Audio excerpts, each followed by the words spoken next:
Hello, this is Bharath reporting for Revsportz. This is just a walkathon where I will take you through the outside premises of the Chinnaswamy Stadium in order to gauge the kind of security that was in place during the RCB versus SRH game near the Chinnaswamy Stadium, as well as through the course of this tournament as far as the Chinnaswamy Stadium is concerned. Straight away, you can see gate number 22 being mentioned in a crystal clear manner. It is headlined as well. And somewhere on the right side as well, you can see that gate number 22 mentioned. Here too in this notice board, it's been clearly mentioned that the platinum loans, gate number 22. This was not the case in the past, where spectators as well as journalists used to struggle in order to find their respective gates or stands and media box. As we move further, you will again see E23 gates. And then you see obviously notice boards where it is written in a crystal clear manner the kind of things that you can't take inside.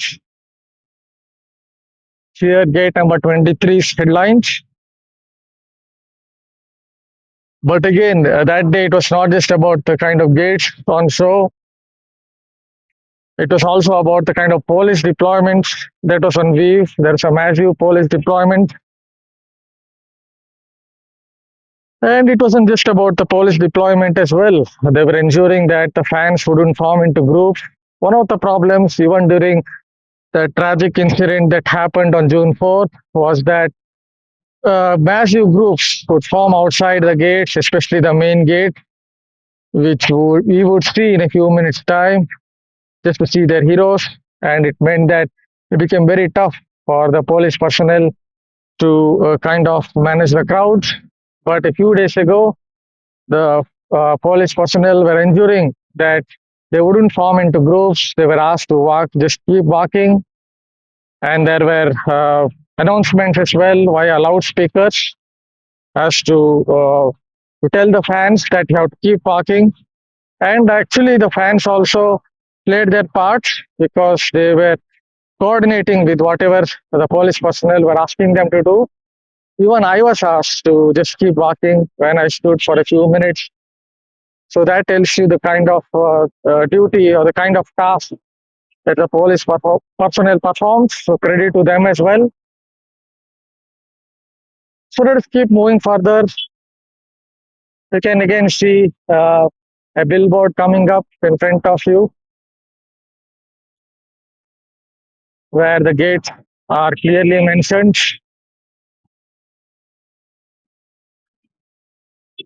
Here too, you can see a notice board of the kind of things that you can't take inside the stadium.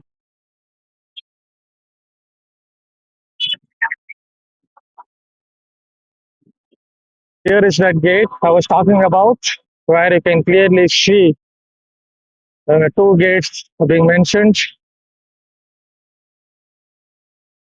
and they are E05 and 08, both in Kannada as well as in English. Aidu Matte Entu. Just talked a little bit in Kannada as well.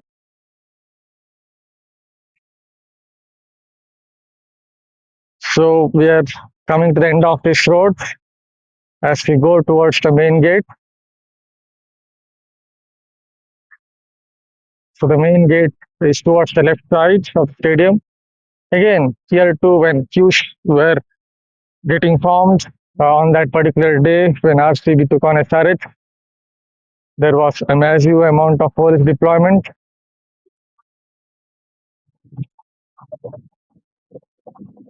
Actually, this is a basic Queens Road where the traffic is quite, what can it say? You can see the hustle bustle of Bengaluru city right here at the Queens Road, especially during peak hours in the evening. The traffic would be huge. Once more, you can see the gate number 5 being mentioned clearly.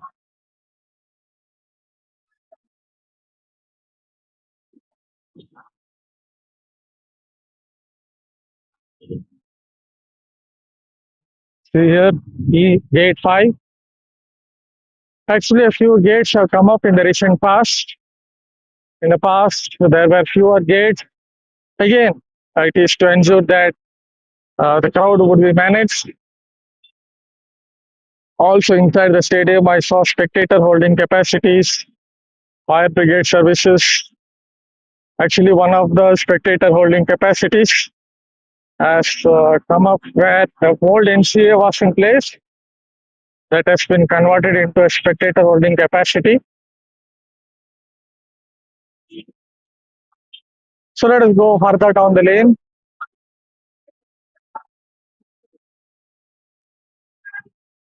This is an old chart that was there in the past too, where it would show the kind of stands that are around, stand index. Here too, in a notice over a notice board or billboard, you can see entry to E gate number 8 written, the direction. So we are now going towards the main gate.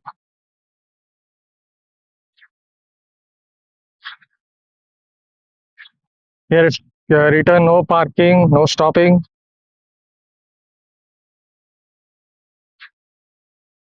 I think the main point to look at with the kind of security or the kind of arrangements that we saw during that game was crystal clear directions to the fans so that they don't get confused. See here again, arrow mark has been used so that the fans find their respective stands. Actually, it also helped me to find the media box. Nothing much here.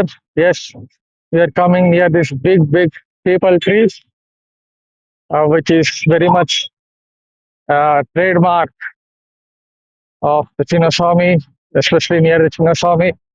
You would see this massive trees where sometimes fans have to do a little bit of juggling in relation to just walking past it, especially when there is massive crowds. See the kind of route, big routes.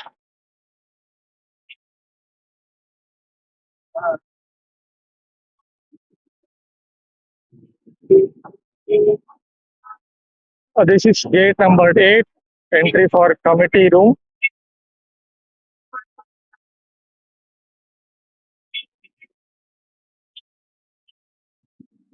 See, again mentioned in a crystal clear manner. So we are just a couple of minutes away from approaching the main gate.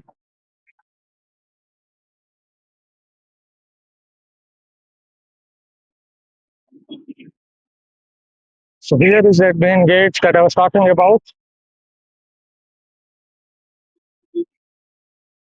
Actually, the length and breadth of this main gate has been increased, especially after that stampede incident which happened last year.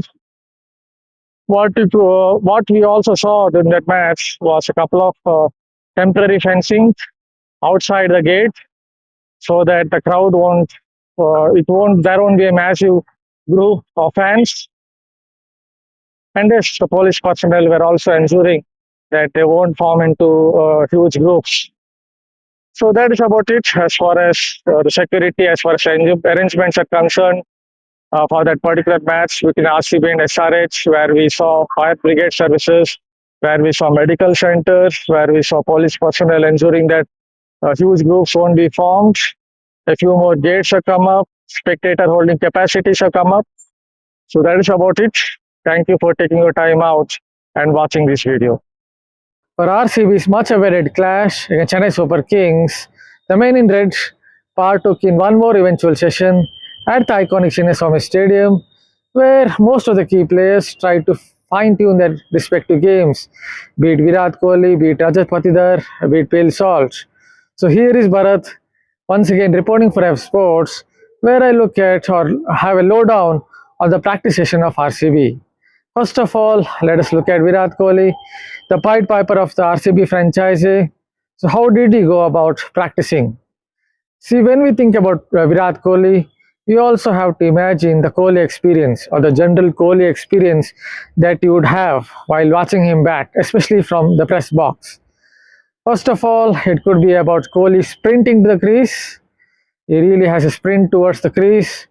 Then, after taking a guard, it could be about Kohli looking towards the left, looking towards his right as he tries to gauge the field. And then he has that small twirl of his bat or shakes his bat a little bit.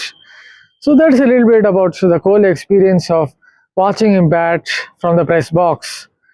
But in practice session, it doesn't have that kind of mannerisms. Yes, there's a little bit of twirl of his bat, but mostly he just takes the guard and tries to take on the fast bowlers or the sidearm throwers.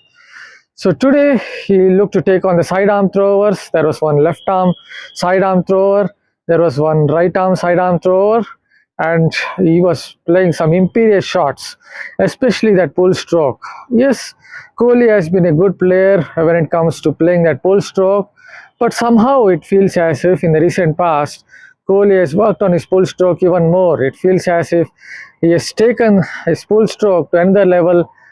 You can even say, in an imaginary sense, to stratospheric heights. That is how it felt like while watching him bat against the sidearm throwers and against Mangesh. Not just today, even in the previous practice sessions, when he was playing those pull strokes, oh boy, the crack sound of the willow against the leather, it echoed right through the stadium, especially an empty stadium as you're watching it from the press box. See, one more thing I just wanted to add about Virat Kohli and his pull stroke. It feels as if he's worked a little bit on his technique when it comes to playing that pull stroke. Maybe it is in relation to his wrist. Maybe it's going a little more quickly towards the ball in terms of playing that pull stroke. Maybe it is in terms of snapping his wrists. Whatever it is, it's going a little bit quicker towards the ball. I think that is helping him to take on the ball even on the front foot. Yes, in the past too, he has played pull strokes of the front foot, but he's someone who looks to rock back a little more, go back and across, and then play the pull stroke. But in the recent past, I think he's taking on Delry's a little more on the front foot while playing this crackerjack pull stroke. And that is what we saw today as well. A lot of pull shots in front of square. And also, I think he's added one more stroke where he kind of plays that short arm jab, it doesn't really go towards maybe the square leg region or deep backward square leg. It or maybe for the matter, some occasionally fine leg, but it goes more towards, I think, the mid-on region or just over the mid-on region. He kind of flat bats it with that short arm jab. So definitely Kohli is trying to upgrade his game even at this point of time in his career. It just encapsulates the point that here is someone who still has that hunger to score a lot of runs in international cricket as well as obviously for his franchise with RCB. So that was about Virat Kohli. There was also Phil Salt. He's someone who hasn't had a good run in the recent past. In the T20 World Cup, I guess he averaged around 16. In the first game too, he couldn't make an impression. In RCB's couple of practice games as well, he couldn't make an impact.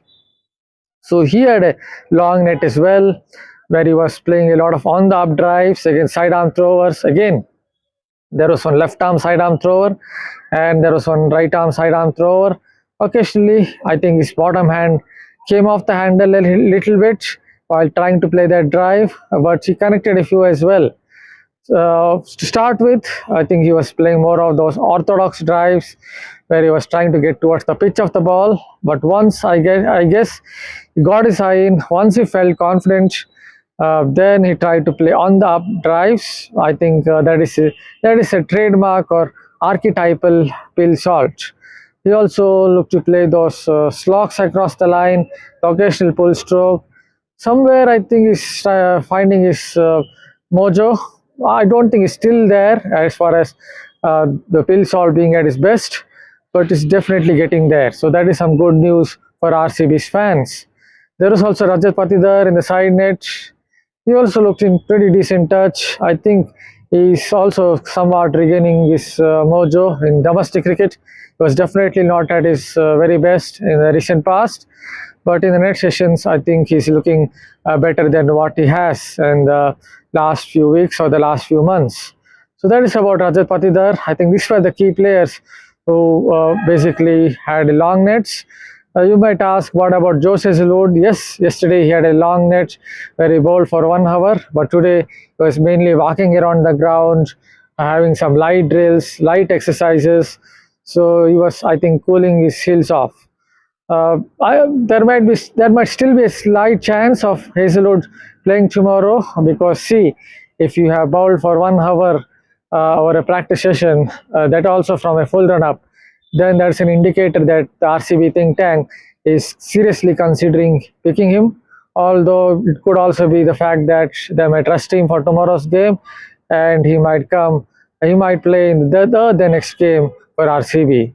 So that is about it about RCB's practice session. Hopefully you liked that video. If you have liked this video, keep subscribing to our Revsportz YouTube channel, because we don't just cover cricket, we cover other sports as well. Thank you again.